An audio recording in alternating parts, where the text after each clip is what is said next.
ఉండడానికి మన్మథనామ సంవత్సరం అంత మంచి సంవత్సరం. 2 నిమిషాలు మాట్లాడుతున్నా ఆ తర్వాత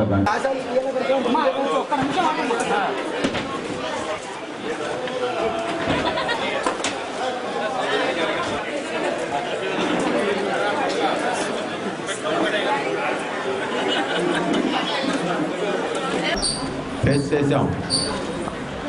అక్టోబర్ ముందుగా అందరికీ శ్రీ మన్మథనామ సంవత్సర ఉగాది శుభాకాంక్షలు. ఏదైతే ఇప్పటిదాకా కూడా పంచాంగ శ్రవణం ద్వారా పెద్దలు చెప్పారు,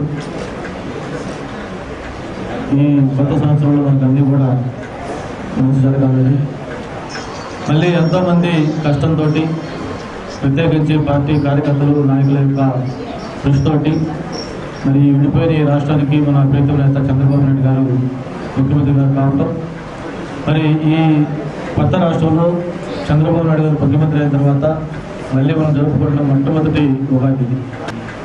ప్రత్యేకించి ఈ ఉగాది యొక్క ప్రాశస్త్యం ఏంటి, మనం ఉగాది పచ్చడి వరకు ఇప్పుడు తినిపించిపోతారు ఇక్కడ కూడా. ఆ ఉగాది పచ్చడిలో ఒక పరమార్థం కూడా ఏంటో మనందరికీ తెలుసు.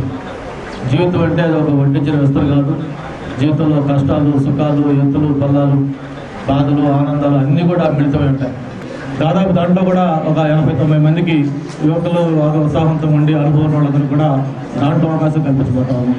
వీటన్నిటితో పాటు మిగతా అన్ని రంగాల్లో కూడా పార్టీ కోసం పనిచేసిన వాళ్ళకి న్యాయం చేసే విధంగా అన్ని చర్యలు కూడా తీసుకుంటామని చెప్పి కూడా ఈ సందర్భంగా మీ అందరికీ అందజేస్తూ మరొకసారి శ్రీ మన్మథనామ సంవత్సర ఉగాది శుభాకాంక్షలు.